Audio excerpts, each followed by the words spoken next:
आज मैं आपसे बिल्कुल सीधे और साफ शब्दों में उन बातों पर चर्चा कर रहा हूं जिनका असर आपकी जेब पर, आपकी मासिक योजना पर और आपके परिवार की आर्थिक स्थिरता पर पड़ने वाला है। यह विषय केवल खबर नहीं है, बल्कि आपके वेतन, पेंशन, भत्तों, एरियर और आने वाले सालों के फैसलों से जुड़े हुए वास्तविक बिंदु हैं।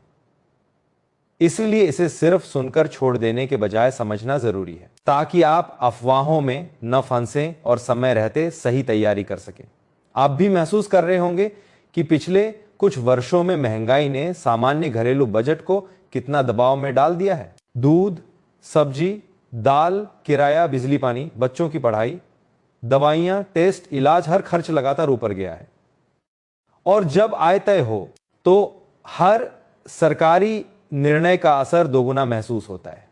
इसी संदर्भ में बजट 2026 8वें वेतन आयोग की प्रक्रिया डीएडीआर का रिवीजन, भत्तों का भविष्य, फिटमेंट फैक्टर, कम्यूटेशन रिकवरी, अतिरिक्त पेंशन की आयु सीमा ईपीएस -95 और ईपीएफओ पेंशन और 18 महीने के डीएडीआर एरियर का अदालत वाला मामला, ये सारे विषय एक साथ जुड़कर आपकी आर्थिक तस्वीर बनाते हैं।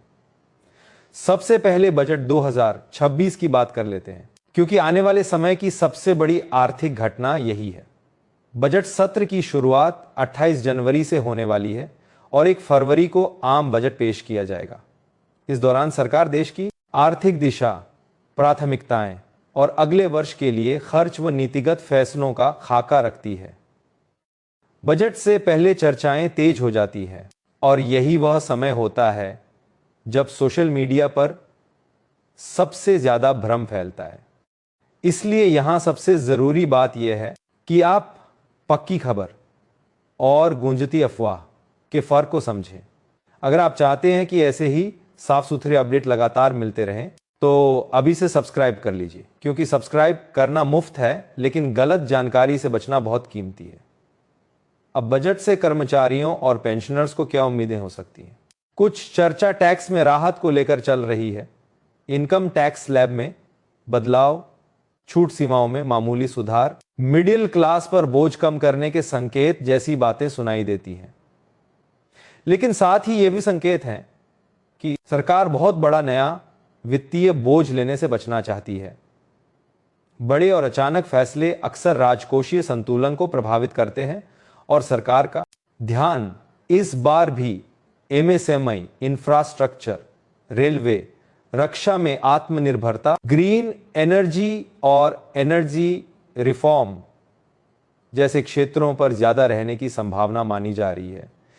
इसका मतलब यह नहीं कि कर्मचारी पेंशनर्स के लिए कुछ भी नहीं होगा, लेकिन यह जरूर समझना होगा कि इच्छी बजट आते ही एरियर जारी हो जाएगा जैसी बातें अक्सर वास्तविकता से दूर होती हैं। 18 महीने के डीएडीआर एरियर पर लोग जिस तरह उम्मीदें बांध रहे हैं, उसके बजट में सीधे शामिल होने की संभावना बहुत कम मानी जा रही है। इसलिए बजट को लेकर खुद को बेवजह तनाव में डालना या हवा में बड़े वादों पर भरोसा कर लेना समझदारी नहीं है। अब आते हैं 8वें वेतन आयोग पर, जो कर्मचारियों और पेंशन धारकों के लिए सबसे बड़ा विषय बना हुआ है। तकनीकी तौर पर इसकी प्रभावी तिथि 1 जनवरी 2026 मानी जा रही है, लेकिन यह बात ध्यान से समझिए, प्रभावी तिथि और वास्तविक भुगतान शुरू होने की तिथि दोनों एक नहीं होती।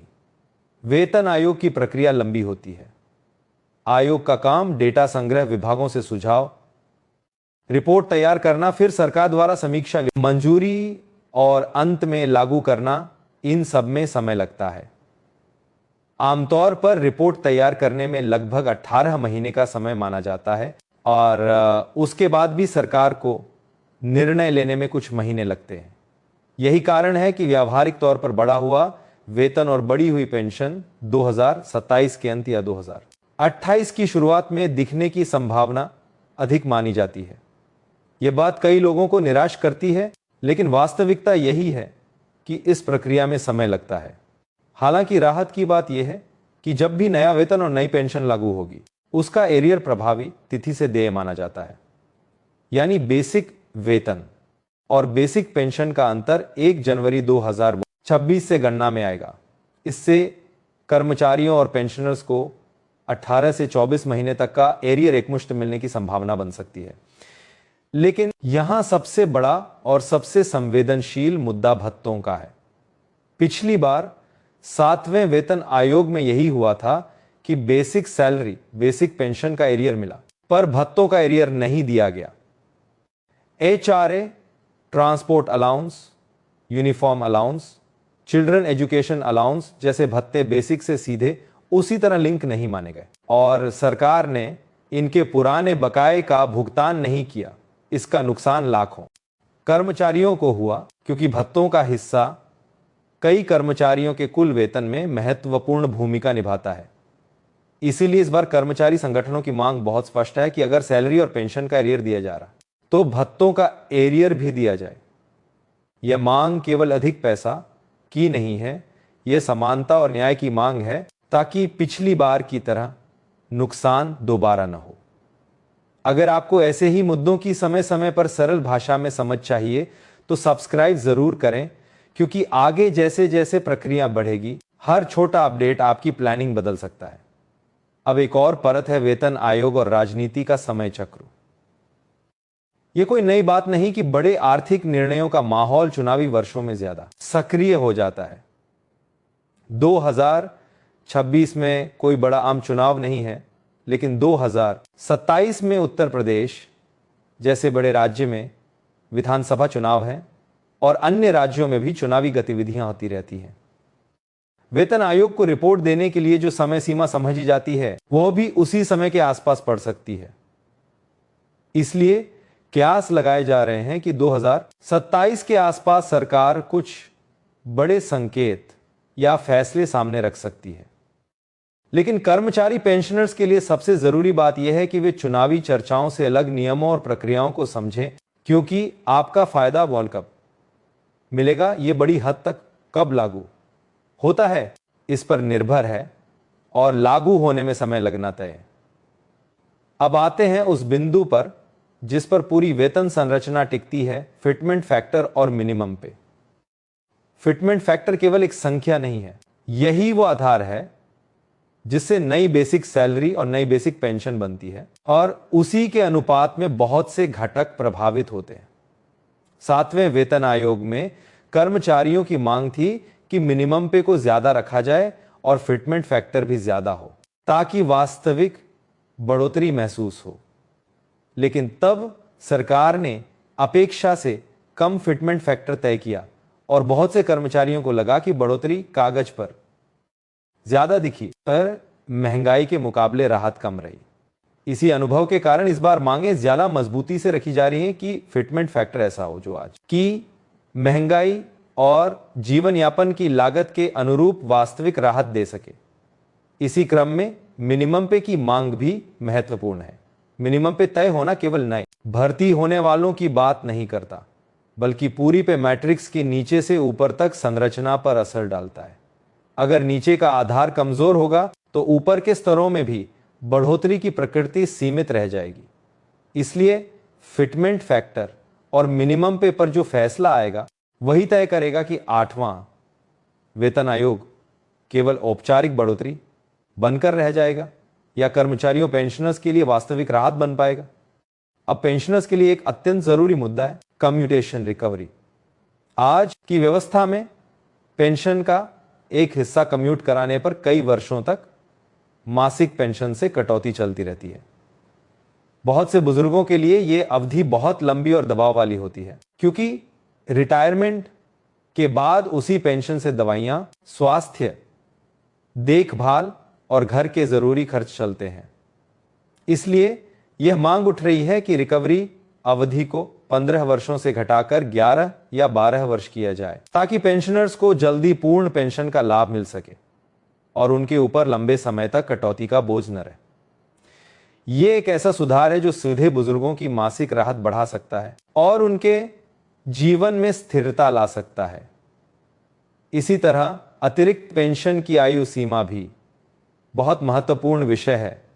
वर्तमान व्यवस्था में 80 वर्ष की आयु पूरी होने पर अतिरिक्त पेंशन की शुरुआत होती है, लेकिन आज के सामाजिक आर्थिक हालात स्वास्थ्य व्यय और औसत जीवन प्रत्याशा को देखकर बहुत से लोग मानते हैं कि 80 वर्ष की सीमा व्यावहारिक नहीं है, क्योंकि बड़ी संख्या में लोग इस उम्र तक पहुंचते पहुंचते अत्यधिक स्वास्थ्य खर्च और निर्भरता के दौर से गुजर चुके होते हैं। इसलिए मांग यह है कि अतिरिक्त पेंशन की शुरुआत 65 वर्ष से हो, ताकि बुजुर्ग पेंशनर्स को समय पर सहायता मिल सके। यह मांग सिर्फ बढ़ोतरी की नहीं है, बल्कि उस समय की जरूरत की है जब बुजुर्गों को सबसे ज्यादा चिकित्सा और देखभाल की आवश्यकता होती है। अब बात करें महंगाई भत्ता डीए और महंगाई राहत डीआर की। कर्मचारियों और पेंशनर्स की सबसे बड़ी चिंता यह है कि महंगाई जिस गति से बढ़ती है, डीए डीआर का संशोधन कई बार उस गति से कदम नहीं मिला पाता। वर्तमान में साल में 2 बार संशोधन होता है, लेकिन खर्च हर महीने बढ़ता है। इसी कारण यह मांग तेजी से सामने आई है कि डीए डीआर के गणना फार्मूले में सुधार किया जाए, ताकि ये वास्तविक बाजार महंगाई के अधिक करीब हो। साथ ही ये विचार भी सामने आ रहा है कि साल में 4 बार डीए डीआर रिवीजन किया जाए, ताकि राहत जल्दी और अधिक व्यावहारिक रूप से मिल सके। अगर ऐसा होता है तो ये कर्मचारियों और पेंशनर्स दोनों के लिए बड़ा सुधार होगा, क्योंकि इससे महंगाई का दबाव समय रहते संतुलित हो पाएगा। अब एक अलग वर्ग है ईपीएस 95 पेंशनर्स और ईपीएफओ पेंशनर्स, जिनकी स्थिति कई मामलों में ज्यादा कठिन है। बहुत से ईपीएस 95 पेंशनर्स आज भी बेहद कम पेंशन पर निर्भर हैं और महंगाई के इस दौर में ये पेंशन सम्मानजनक जीवन के लिए पर्याप्त नहीं होती। इनका मुद्दा सिर्फ राशि का नहीं है, यह गरिमा और सुरक्षा का मुद्दा है। लंबे समय से न्यूनतम पेंशन बढ़ाने की मांग उठ रही है और साथ ही महंगाई राहत जैसी व्यवस्था लागू करने की भी मांग है, क्योंकि जब सरकारी पेंशनर्स को डीआर मिलता है तो ईपीएस वर्ग महंगाई से पूरी तरह अकेला क्यों जूझे। यदि आने वाले फैसलों में ईपीएस ईपीएफओ पेंशनर्स के लिए भी राहत का कोई स्थायी ढांचा बनता है तो यह लाखों परिवारों के लिए बड़ा सहारा बनेगा। इसी कारण यह जरूरी है कि इस वर्ग के लोग भी सही जानकारी से जुड़े रहें और किसी भी आधिकारिक अपडेट को गंभीरता से समझें। अगर आप चाहते हैं कि ईपीएस 95 और ईपीएफओ से जुड़ी वास्तविक और साफ जानकारी भी आगे लगातार मिले, तो सब्सक्राइब जरूर करें, क्योंकि अलग अलग जगहों की अधूरी बातें जोड़ने से भ्रम बढ़ता है, समाधान नहीं। अब सबसे बड़ा और सबसे चर्चित मुद्दा 18 महीने के डीएडीआर एरियर का। कोविड काल के दौरान रोका गया डीएडीआर आज भी एक बड़ा लंबित बकाया है। कर्मचारियों और पेंशनर्स का तर्क सीधा है कि यह राशि उनका अधिकार है जो अस्थायी रूप से रोकी गई थी, स्थायी रूप से छोड़ी नहीं गई थी।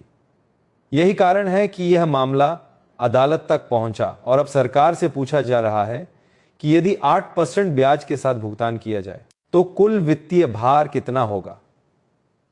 यह सवाल अपने आप में संकेत है कि मामला गंभीर चरण में है।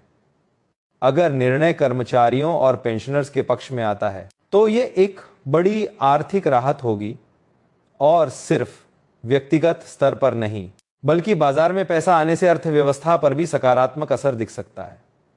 लेकिन यहां भी वही बात लागू होती है, जब तक आधिकारिक निर्णय नहीं आता तब तक किसी भी फाइनल डेट और ई पक्का भुगतान कल जैसी बातों पर भरोसा न करें। इस मामले की सच्चाई केवल न्यायिक आदेश और सरकार की आधिकारिक अधिसूचना से तय होगी। इसी पूरे माहौल में एक व्यवहारिक सलाह भी जरूरी है। जब बड़े फैसलों की चर्चाएं चलती हैं तब नकली संदेश, फर्जी लिंक, पेंशन अपडेट के लिए ओटीपी बताइए जैसी धोखाधड़ी भी बढ़ जाती है। पेंशनर्स खास तौर पर साइबर ठगों का निशाना बनते हैं। इसलिए किसी भी अनजान कॉल, मैसेज या लिंक पर अपनी बैंकिंग जानकारी, ओटीपी, आधार विवरण या पेंशन से जुड़ी निजी सूचना साझा न करें। किसी भी अपडेट के लिए केवल आधिकारिक माध्यमों और भरोसेमंद सूचना पर निर्भर रहें। अब इस पूरे विषय का निष्कर्ष बहुत साफ है। बजट 2026 से बहुत बड़े तोहफों की उम्मीद करना व्यावहारिक नहीं दिख रहा, लेकिन टैक्स में मामूली राहत जैसी बातें संभव हैं। 8वें वेतन आयोग का तकनीकी प्रभाव 1 जनवरी 2026 से माना जा सकता है, पर वास्तविक भुगतान 27 के अंत या 2028 की शुरुआत में संभव है और तब एरियर मिल सकता है। भत्तों के एरियर का मुद्दा सबसे बड़ा जोखिम है जिस पर कर्मचारी संगठनों की मांग बिल्कुल सही और जरूरी है। फिटमेंट फैक्टर और मिनिमम पे पर फैसला ही तय करेगा कि वास्तविक राहत मिलेगी या सिर्फ औपचारिक बढ़ोतरी। कम्यूटेशन रिकवरी कम करना और अतिरिक्त पेंशन की आयु सीमा 65 से शुरू करना, ये दोनों पेंशनर्स के लिए जीवन स्तर सुधारने वाले बड़े कदम हो सकते हैं। डीएडीआर की गणना और रिवीजन की आवृत्ति बदलना महंगाई के असर को समय पर संतुलित करने का मजबूत उपाय बन सकता है। ईपीएस 95 और ईपीएफओ पेंशनर्स के लिए न्यूनतम पेंशन और महंगाई राहत का ढांचा बनना बेहद जरूरी है। और 18 महीने के डीआर एरियर पर अदालत का निर्णय करोड़ों लोगों के लिए निर्णायक साबित हो सकता है। आपसे एक अनुरोध है कि ऐसी ही महत्वपूर्ण और तथ्यात्मक जानकारी के लिए सब्सक्राइब जरूर कर लें ताकि कोई भी जरूरी अपडेट आपसे छूटे नहीं और आप अफवाहों के चक्कर में न पड़े।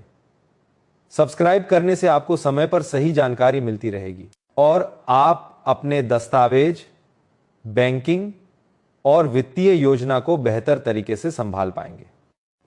अगर आपको यह जानकारी उपयोगी लगी हो तो इससे उन साथियों तक भी जरूर पहुंचाइए जो कर्मचारी हैं या पेंशनर हैं, क्योंकि सही जानकारी जितनी फैलेगी उतना भ्रम कम होगा।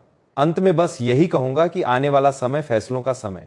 धैर्य रखिए, जागरूक रहिए और केवल आधिकारिक व भरोसेमंद सूचनाओं पर भरोसा कीजिए। आपकी मेहनत, आपकी सेवा और आपके अधिकार सम्मान के योग्य हैं और उम्मीद है कि आने वाले निर्णय कर्मचारियों और पेंशनर्स के हित में संतुलित और न्यायपूर्ण होंगे। सुनने के लिए आपका बहुत बहुत धन्यवाद।